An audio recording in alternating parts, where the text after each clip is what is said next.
जान एक है, जिंदा देश के निवासी सभी जान एक है, रंग रूप है ऐसी भाषा चाहे अनेक है, रंग रूप है ऐसी भाषा चाहे अनेक है, बेला गुलाब जाई चंपा चमेली, बेला गुलाब जाई चंपा चमेली, प्यारे प्यारे फूल गाते माला में एक है, प्यारे प्यारे फूल हमने खोए बस जहाँ के हमने पहले वो है प्यारा देश हमारा, उसकी रक्षा कौन करेगा, हम करेंगे हम करेंगे हम करेंगे, क्या तीन विषय एक ही नजर आ रहे हैं।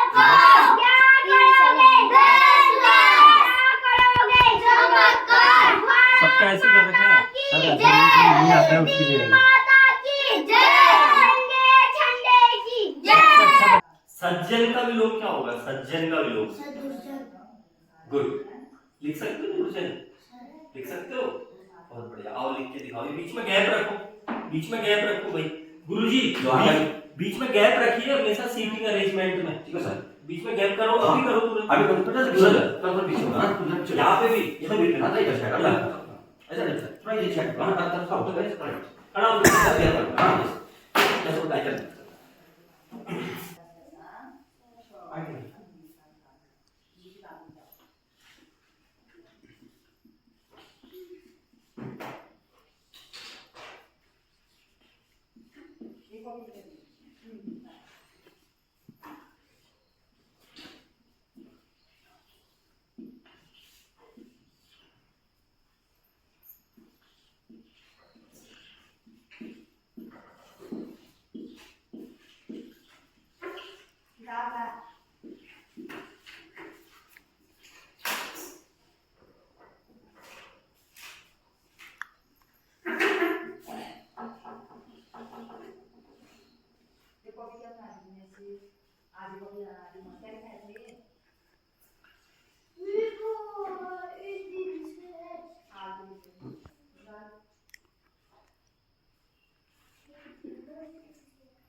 बताइए इसमें संज्ञा क्या है?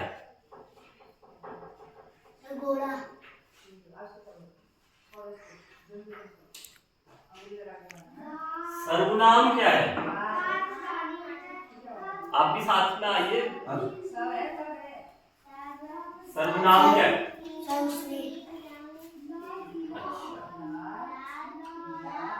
और विशेषण क्या है?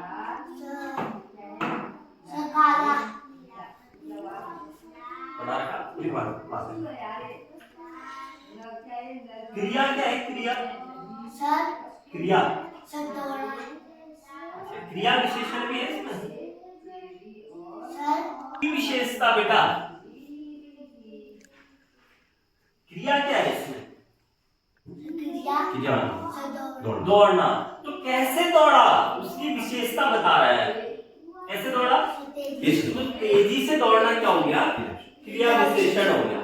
ठीक है, जैसे मैं कहूंगा कि लता मंगेशकर ने मधुर संगीत गाया। क्या गाया? क्या गाया? संगीत। संगीत की विशेषता क्या है? मधुर संगीत। तो इसमें मधुर क्या हो गया? क्या हो गया बेटा?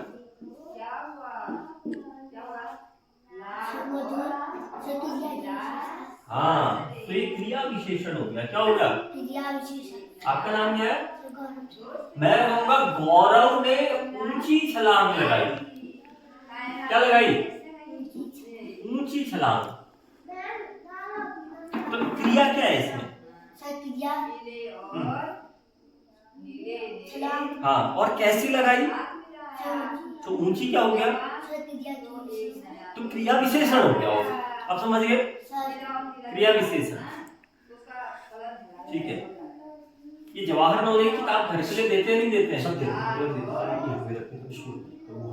कभी कभी नहीं, हर बुधवार को, हर शनिवार को ये इनके घर पे होनी चाहिए। कोई बात नहीं है, थोड़ा यूज हो जाए, थोड़ा कहीं पर दाग धब्बा लगे, कोई फर्क नहीं पड़ता। बच्चे को मैक्सिमम फायदा होना चाहिए, ठीक है। कितनों ने भरा आपको? 3 बच्चों। अच्छा, 3 बच्चों 3 ही भरा। तो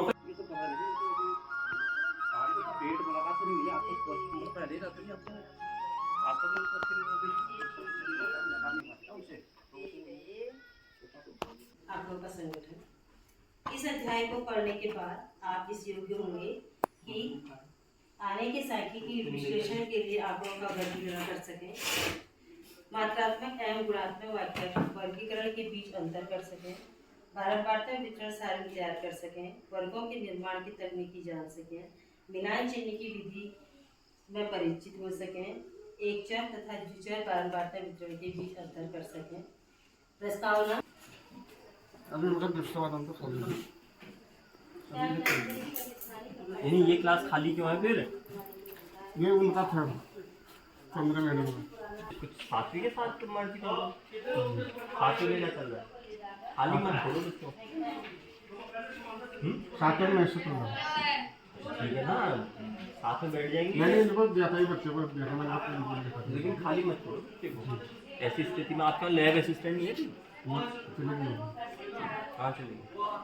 ट्रांसफर हो गया खाली तो मत छोड़ो भाई बच्चों। चाहे आपको चैप्टर हम पढ़ने जा रहे हैं उसका नाम है आंकड़ों का संगठन। क्या है? आंकड़ों का संगठन।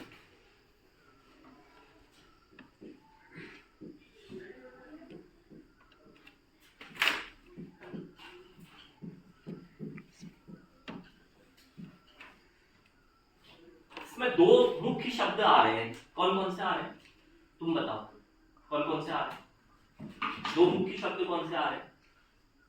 आंकड़े और संगठन। बिल्कुल सही बात, बैठो। आंकड़े और संगठन।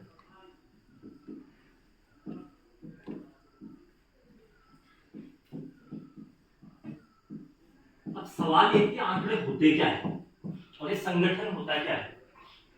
देखिए, हम अपने दैनिक जीवन में कई सारी बातें करते हैं, जैसे मैं सुबह 5 बजे उठता हूँ, या मैं स्कूल 7:30 बजे आता हूँ, मैं महीने भर में कभी लेट नहीं होता हूँ, या मेरे फलाने विषय में फलाने मार्क्स आए।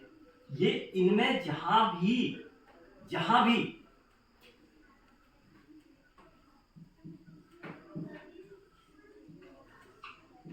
फैक्ट्स के साथ फिगर भी आ रही है, फिगर,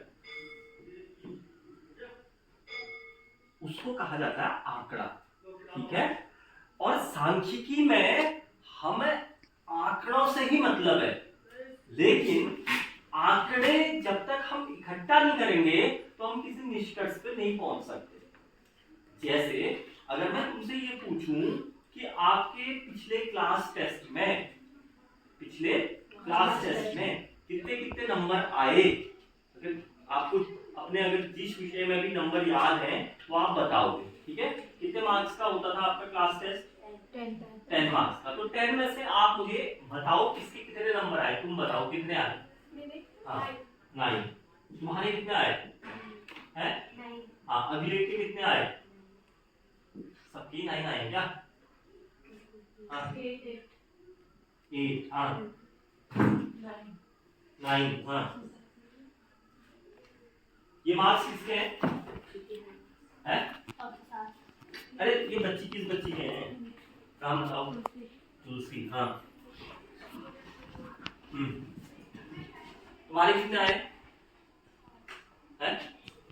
ऐसे हवा में बोलना। कितने आए थे? 8। तुम बताओ। 8। तुम बताओ। तुम्हारे भी 8 थे? हाँ। तुम बताओ। 9। हाँ। तुम बताओ। 7। ठीक है, 7, ठीक है। अब देखो, ये हमारे पास आंकड़े तो आ गए, लेकिन आंकड़ा होना ही काफी नहीं है, आंकड़ों का संगठन होना भी जरूरी है। इसको अब हम संगठित करेंगे। संगठित कैसे कर सकते हैं? इसके कई तरीके हैं। एक तो हम ये देख सकते हैं कि 7 नंबर कितने बच्चों के आए, कितने बच्चों के आए भाई? 1 2। 8 नंबर कितने बच्चों के आए? 1 2 3 4। हाँ। 9 नंबर कितने बच्चों के आए? 1 2 3 4 5। तो जब हमने आंकड़ों को संगठित कर लिया तो हम ये कह सकते हैं कि इस कक्षा में कुल, अगर मान लीजिए कुल कितने बच्चे हैं, मान लीजिए 4 2 6 5 11 बच्चे अभी मैंने दिए हैं। कुल 11 बच्चों में से, इस कक्षा के कुल 11 बच्चों में से 2 बच्चों के 7 नंबर आए और 5 बच्चों के 9 नंबर आए। तो यहां से हम कई निष्कर्ष निकाल सकते हैं, हम क्या कह सकते हैं कि इस कक्षा में अधिकांश बच्चों के कितने नंबर हैं? 9 नंबर है। और ये भी पता कर सकते हैं कि इस कक्षा के बच्चों के औसत अंक कितने हैं। ठीक है, तो हमें क्या करना है, आंकड़े हर जगह जरूरत पड़ते हैं। ये तो कक्षा की बात हो गई। अगर पूरे स्कूल की बात करूं तो स्कूल में हम ये कह सकते हैं, देखो रोज हम आंकड़े इकट्ठा करते हैं। कोई बताएगा कहाँ आंकड़े इकट्ठा करते हैं हम? पता? हाँ, प्रार्थना सभा में हम बच्चों की उपस्थिति लेते हैं। होता है ना, roll number 1, roll number 2, class teacher क्या करता है, आंकड़े इकट्ठे करते हैं। फिर हम लिखते हैं कि कक्षा में इतने प्रेजेंट हैं, इतने अब्सेंट हैं, टोटल प्रेजेंट अब्सेंट। ये आंकड़े ही तो हैं, इससे पता चलता है। फिर हम एमडीएम रजिस्टर में भी भरते हैं। ये सब क्या है, आंकड़े हैं। और कहाँ इस्तेमाल होते हैं आंकड़े? मान लो मैं आपसे पूछता हूं कि आपके जूते का साइज क्या है, बताओ क्या साइज है आपके जूते का? है? ठीक है, आपके जूते का, आपका क्या है? 8। आपका 7। आपका 7। आपका बहन जी बता 5। आपका 8। आपका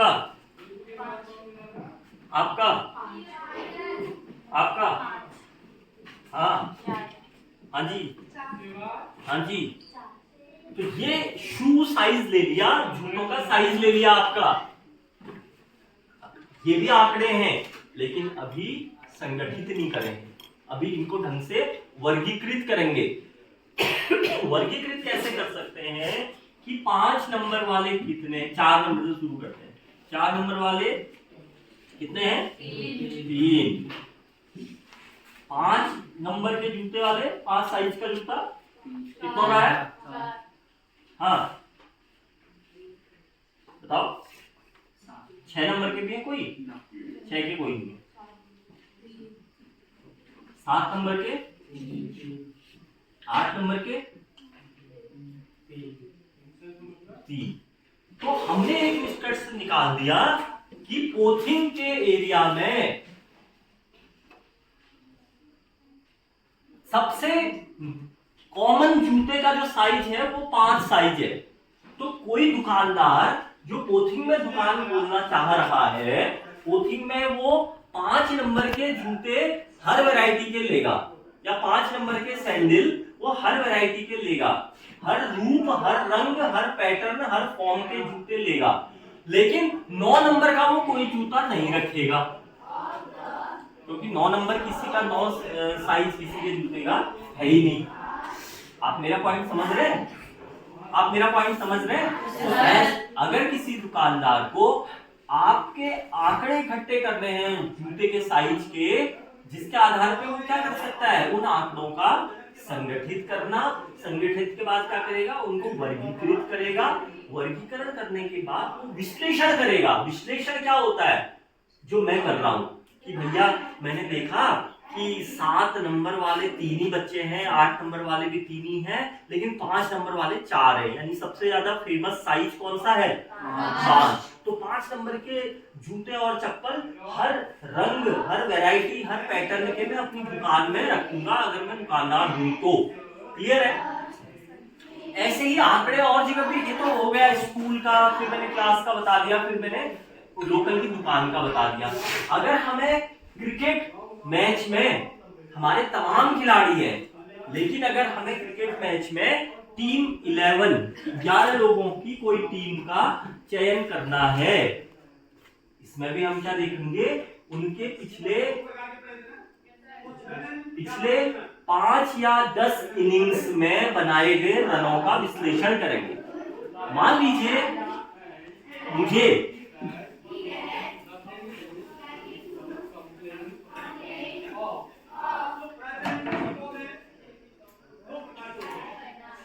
और कोई 2 बैट्समैन के नाम बताओ भाई इंडिया के। रोहित शर्मा और विराट कोहली तो शायद अब संन्यास ले चुके हैं ना। शुभमन गिल और हाँ ठीक है, ईशान किशन। मान लीजिए इन 2 में से किसी एक को हमने कहाँ रखना है, टेस्ट टीम में रखना है, ठीक है। वर्ल्ड टेस्ट सीरीज चल रही है, टेस्ट मैच की सीरीज चल रही है। तो अब हम देखेंगे इनके 10 इनिंग में बनाए गए रन, 10 इनिंग में बनाए गए रन।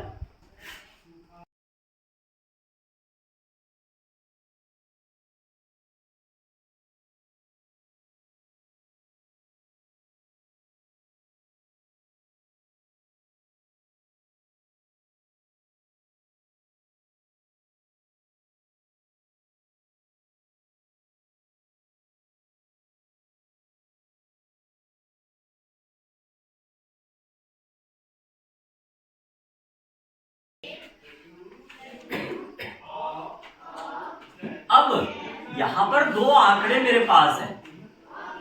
ईशान किशन के बनाए गए ये रन हैं और ये शुभमन गिल के द्वारा बनाए गए रन हैं।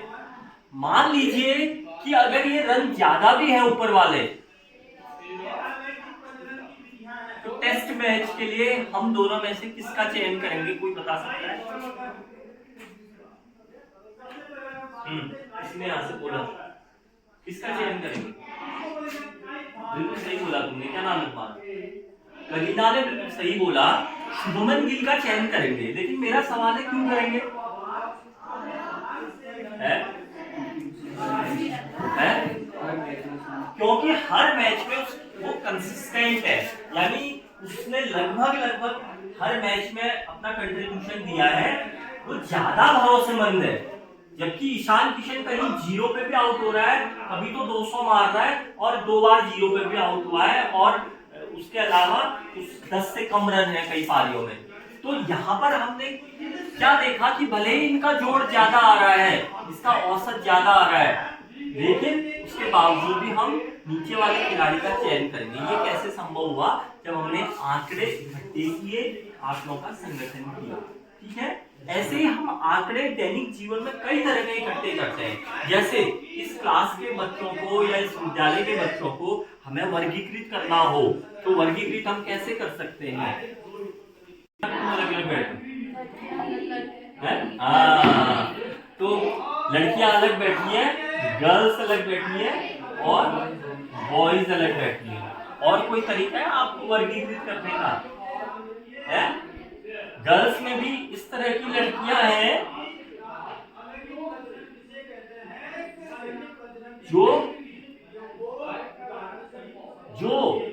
यहाँ पर कक्षा 11 में आने से पहले 10th में 60 एंड अबव मार्क्स लाई होंगी, दूसरी 60 एंड बिलो मार्क्स लाई होंगी। ये बॉयज के साथ भी हो सकता है। यस और नो? यस और नो? हाँ, ऐसे कई तरीके हो सकते हैं। किसी गांव की जनसंख्या को भी हम कई तरीके से वर्गीकृत कर सकते हैं। कैसे कर सकते हैं? ये कोई हमारी पूरी जनसंख्या है, तो इसको भी हम मेल और फीमेल में, महिला और पुरुष में बांट सकते हैं। बांट सकते हैं या नहीं बांट सकते? महिला पुरुष। फिर महिलाओं में भी हम क्या कर सकते हैं? साक्षर और निरक्षर कर सकते हैं या नहीं कर सकते हैं? यहाँ भी हम पुरुषों को क्या कर सकते हैं? साक्षर निरक्षर। फिर साक्षर और निरक्षर में भी हम ये कह सकते हैं शहरी क्षेत्र में रहने वाले, ग्रामीण क्षेत्र में रहने वाले। फिर यहाँ भी हम क्या लिख सकते हैं, शहरी क्षेत्र में रहने वाले, ग्रामीण क्षेत्र में रहने वाले। फिर हम बांट सकते हैं नौकरी करने वाले या स्वरोजगार वाले या बेरोजगार। ठीक है। फिर स्वरोजगार वालों को भी हम ये कह सकते हैं प्रतिदिन 250 से ऊपर कमाने वाले, 250 से नीचे कमाने वाले। तो ये आंकड़ों का वर्गीकरण है। आंकड़ों का वर्गीकरण आप समझ गए क्यों जरूरी है। कोई नीति बनाने के लिए या किसी निष्कर्ष पे पहुंचने के लिए आंकड़ों का वर्गीकरण बहुत जरूरी है। सवाल ये कि आंकड़े कहते किसे हैं,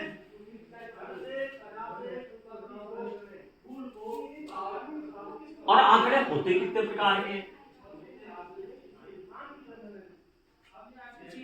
अभी मैडम बताएंगी आप लोगों को।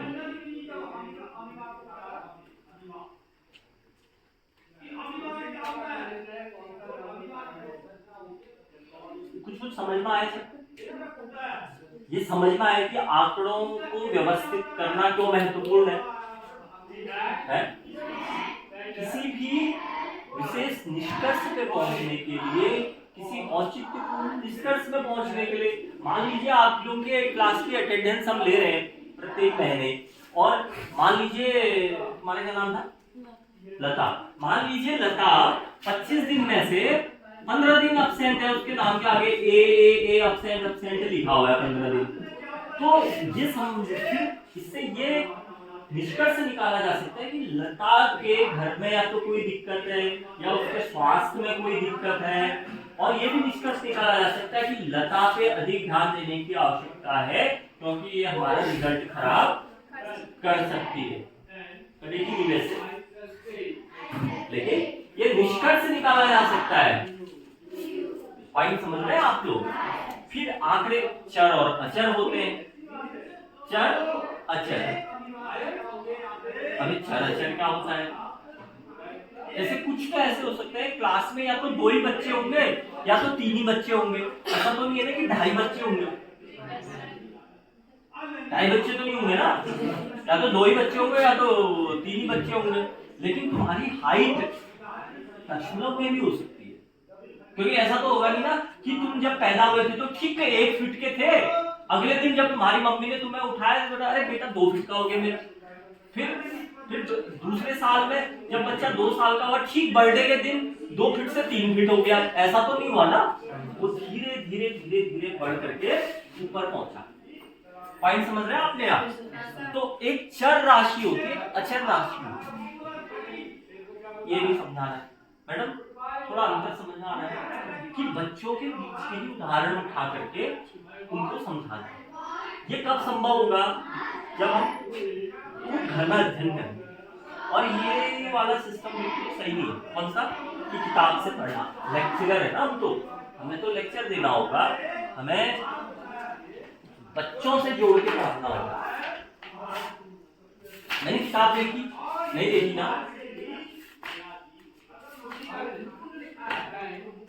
अभी मैं आपको एक काम देता हूं, आप ये काम करोगे। आप क्या करोगे? अपने 24 घंटे में से अपने घंटों को विभाजित करोगे। सब लोग ये आंकड़े संकलित करेंगे। अपने 24 घंटे में से आप वो 24 घंटे कैसे कैसे बिताते हो, कैसे कैसे बिताते हो सकता है कोई 24 घंटे में से 15 घंटे सोता होगा, तो सोना हो गया। फिर स्कूल का समय हो गया, फिर स्कूल तैयार होने का समय हो गया। कोई हो सकता है 5 घंटे तक खाने का ही काम करता हो, तो है ना, और हो सकता है कोई 6 घंटे पढ़ाई करता हो। तो आप सबने अपने 24 घंटे विभाजित करने हैं। किस आधार पे वो मैं यहाँ लिख के जा रहा हूँ। ये फिर वो 24 घंटे वो आंकड़े हैं मैडम, जो छोटे छोटे आंकड़े निकल के आएंगे, वो इनकी दैनिक जीवन दिनचर्या का वो बताएंगे कि कौन बच्चा अपने सारा दिन कैसे व्यतीत करता है। तो उसमें कौन कौन सी चीजें आपने लेनी है, सोना कितने घंटे है, पढ़ना कितने घंटे है, विद्यालय का समय कितना देर तक का है, ये सब लिखोगे अभी आप अपनी कॉपी में। विद्यालय का समय, आने जाने का समय, किसी बिंदु से देखने पर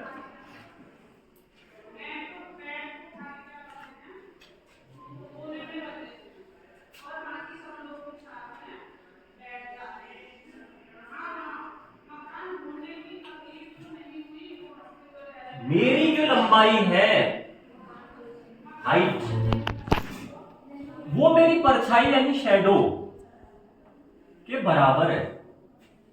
ये और ये बराबर हैं, तो ये कौन बता रहा है?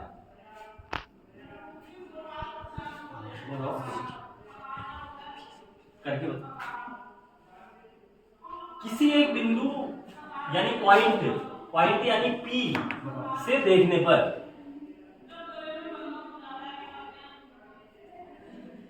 ये दोनों बराबर, यानी मेरी जो परछाई की दूरी है वो मेरी लंबाई के बराबर है। तो बैठ जाओ। बराबर होंगे ना तुम लोगों, कितने कितने अंश की होंगे? तो ठीक अब है। इसमें कौन क्या लगेगा ये बताओ, देख, इसमें अनुपात क्या लगेगा? हाँ, अनुपात क्या लगेगा? हाँ ऐसा नहीं, देख तेरे को ना जो कोण निकालना है, माना थीटा है, तो ये कल विज्ञान रैली में थी, ये इसका अच्छा। चैप्टर आज ही शुरू हो रहा है। अच्छा कोई बात नहीं, तभी इसको मतलब आपको ठीक हो गया, कोई बात नहीं। साइंस में ये हम जानबूझ के tan लगाएंगे, क्यों? जो दिए हैं उनका इस्तेमाल करेंगे ना, तो ये दोनों दिए हैं, तो हाइट अपॉन ये दूरी, माना क्षैतिज दूरी को x कहते हैं, लेकिन प्रश्न में क्या दिया हुआ है? दोनों बराबर है, तो h बटे x की जगह भी h लिख सकते हो। तो जैसे 20 बटा 20 कितना होता है?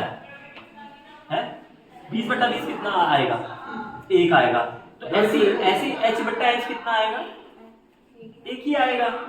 तो tan theta is equal to 1, हम ये कह सकते हैं tan theta is equal to tan 45, क्योंकि हमें थीटा से मतलब है। तो दोनों समीकरणों की तुलना करने पे थीटा कितना होगा? 45।